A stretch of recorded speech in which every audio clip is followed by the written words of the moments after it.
gun, shoot me now. Hmm? Now this might have been considered, to be foolhardy, but what I'm saying is that those people had reached a point in terms of their own decision, to make a difference, that they were prepared to pay whatever sacrifice. And I'm saying, for the benefit of all of us, if today we are lacking in that courage to stand up for what we believe in, courage to pay whatever sacrifice is necessary, then do not blame our ancestors. The fault, dear Brutus, lies not in our ancestors, but in ourselves.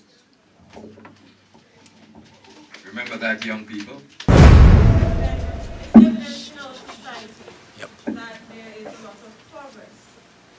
And I think that this progress is due in part to influence from other cultures, and it has been positive and it has been negative.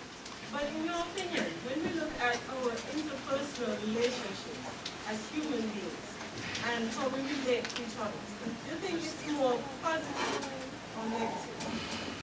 If I had the means of weighing it up or analyzing it, I would say it is rather more negative than positive. I'm not talking about numbers. I'm saying that the influence, the negative influences in so many cases outweigh the positive. All right? It is only the other day I was listening to a radio program, and this person said, well, in St. Kitts, a lot of people commit murder without shedding any blood. And it sounded a bit contradictory to begin with, but I thought of it and I said, that caller may well be much wiser than he recognized. Because there's so many wars going on in St. Kitts. There are wars going on. There are people who will, just want to see you out of the way. Killed, disabled, put aside. And so interpersonal relations are particularly bad.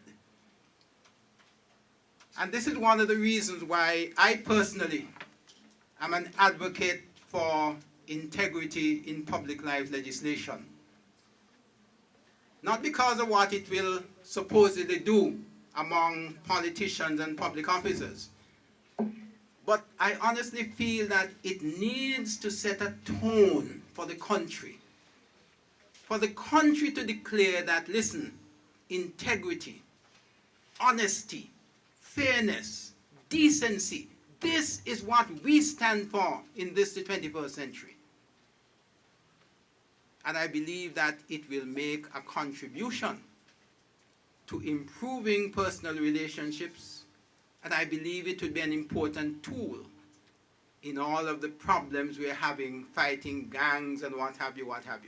Because when there is no integrity in public life legislation, it gives the impression that there are no standards. You can do what you want so long as you get away with it.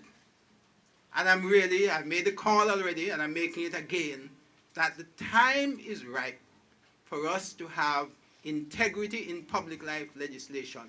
Not just for what it might or might not do in relation to politicians and public officers, but in terms of setting norms and values and standards for the society as a whole.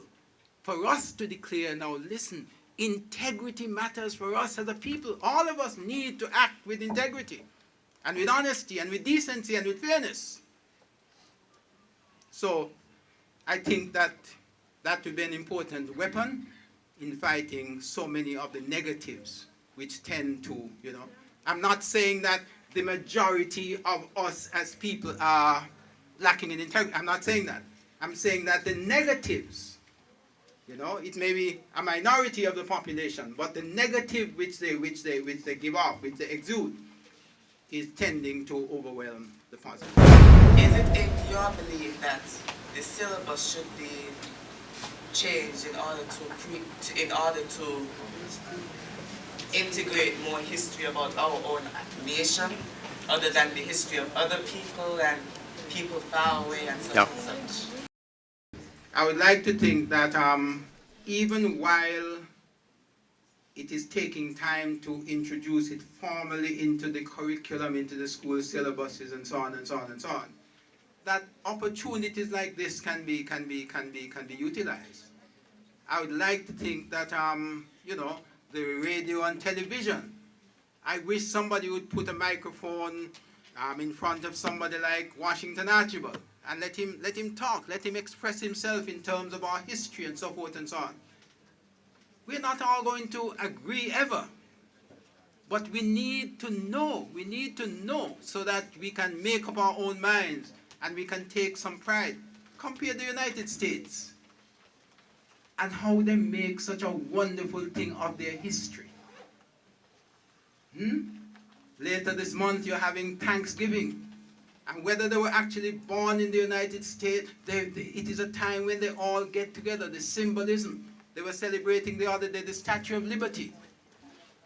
Every opportunity which we have to celebrate our history, to make it known, to get people involved so that they might take a sense of pride and so on, we must not miss it. So in addition to what will be done in terms of the schools, I'm hoping that, you know, additionally, in the community, you know, and through the media, etc., that we'd be all learning more and more and more about our history. Because I tell you, St. Kitts history is truly, truly fascinating. Truly fascinating. On behalf of the UNESCO Slave Route Project Committee, we would all like to offer sincere thanks to our presenter, Sopro McGuinness,